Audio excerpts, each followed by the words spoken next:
Revanth Reddy Davos tour కు సంబంధించిన వార్త ఈనాడు ప్రధాన వార్తగా రాసింది. 37,870 కోట్లు ఒక్క రోజులోనే తెలంగాణకు వెళ్లువెత్తిన పెట్టుబడులు ఇవి. ప్రభుత్వంతో అదాని, జేఎస్డబ్ల్యూ, గోద్రేజ్, గోది, వెబ్ వర్క్స్, ఆరాజన్ సంస్థల ఒప్పందాలు. దావోస్ టూర్లో సీఎంతో పలు సంస్థల ప్రతినిధుల భేటీ. విద్యుత్ ఉత్పత్తి, బ్యాటరీ సెల్ తయారీ కర్మాగారాల స్థాపనకు ఆసక్తి. యువతకు నైపుణ్య వర్సిటీ ఏర్పాటుకు అదాని అంగీకారమట.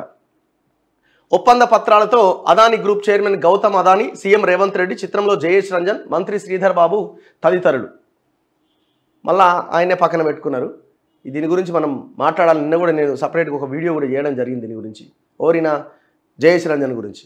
తెలంగాణకు పెట్టుబడులు వెల్లువెత్తాయి. స్విట్జర్లాండ్లోని దావోస్లో జరుగుతున్న ప్రపంచ ఆర్థిక వేదిక సదస్సులో బుధవారం ఒక్కరోజే రాష్ట్రంలో 37,870 కోట్ల పెట్టుబడులు పెట్టడానికి అదాని, గోద్రేజ్, జేఎస్డబ్ల్యూ, గోడి, వెబ్ వర్క్స్, ఆరాజన్ వంటి పలు దిగ్గజ సంస్థలు ముందుకొచ్చాయి. దావోస్ టూర్లో ముఖ్యమంత్రి రేవంత్ రెడ్డి బృందంతో సమావేశమైన సంస్థల ప్రతినిధులు ఈ మేరకు ప్రభుత్వంతో పరస్పర అవగాహన ఒప్పందాలు కుదుర్చుకున్నాయి. అదాని సంస్థ అత్యధికంగా 12,400 కోట్ల పెట్టుబడులు పెట్టబోతున్నది. సీఎంతో అదాని గ్రూప్ చైర్మన్ గౌతమ్ అదాని జరిపిన భేటీలో ఈ మేరకు నిర్ణయం ప్రకటించారు. యువతకు నైపుణ్య విశ్వవిద్యాలయం స్థాపించడం పైన అదాని సంస్థ చొరవ చూపిందట. సో ఇది మరో ప్రైవేట్ స్కిల్ డెవలప్మెంట్ సెంటర్గానే మనం చూడాల్సి ఉంటుంది, యూనివర్సిటీగానే మనం చూడాల్సి ఉంటుంది. సో ఇందులో పేద ప్రజలకి ఎంతవరకు అవకాశం ఉంటుంది అన్నది ఒక పెద్ద క్వశ్చన్ మార్క్. సరే, ఏదేమైనా ఈ పెట్టుబడులు రావడం అన్నది ఖచ్చితంగా ఆహ్వానించాల్సిన విషయమే. మనమేమంటున్నామంటే గత 10 సంవత్సరాల కాలంలో ఈ కేటీఆర్ ఈ బ్యాచ్ అంతా పోయి ఎంఓఈలు కుదుర్చుకొని ఇక్కడ ఒక్క కంపెనీ పెట్టింది లేదు, సచ్చింది లేదు. సో అట్లాంటి ఎంఓఈ లాగా కాకుండా ఖచ్చితంగా కంపెనీ వచ్చి తెలంగాణ నిరుద్యోగులకు ఉద్యోగాలు వచ్చే విధంగా ఈ ఎంఓఈలు ఉంటాయని మనం ఆశిద్దాం. భవిష్యత్తులో వీటి రిజల్ట్స్ ఏంటనేది తెలుస్తుంది ఖచ్చితంగా.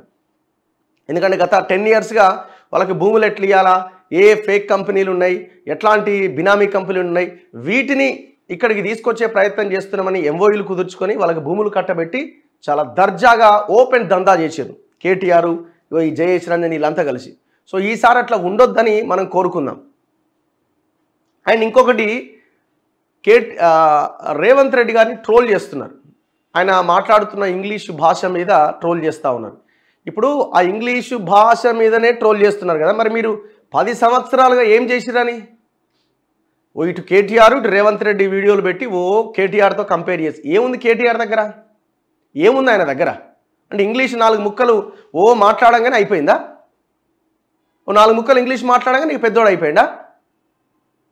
సాఫ్ట్గా ఇంగ్లీషు, పోష్గా ఇంగ్లీష్ మాట్లాడుతూ తెర వెనకాల 100,000 కోట్ల రూపాయలు వెనకేసుకున్నారు, 1000 ఎకరాల భూములు వెనకేసుకున్నారు.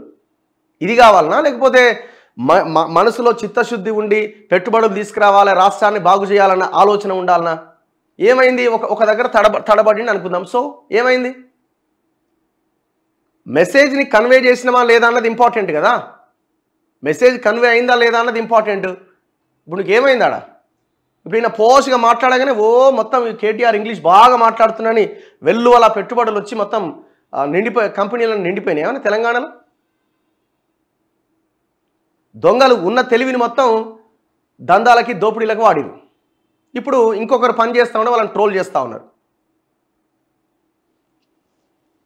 చేతనైతే పని చేయండి, చేతనైతే వాళ్ళని ఇట్లా కాదు ఇట్లా అని చెప్పండి, మేము పోయొచ్చినాము, మేము ఇట్లా పని చేసినాం, మీరు కూడా ఇట్లా చేయండి అని చెప్పే ప్రయత్నం చేయండి. 4 కాంటాక్ట్స్ ఇవ్వండి. మీరు 10 ఏళ్ళుగా ఒక కొత్త టెక్నాలజీ లేదు, ఒక పాడ్ లేదు, ఒక కంపెనీ లేదు. ఇంకా దానికి సంబంధించిన సపరేట్ వీడియో చేసే ప్రయత్నం చేస్తాను నేను ఆఫ్టర్నూన్ తర్వాత. దాన్ని మీకు ఏది దొరకలేదు ఇక.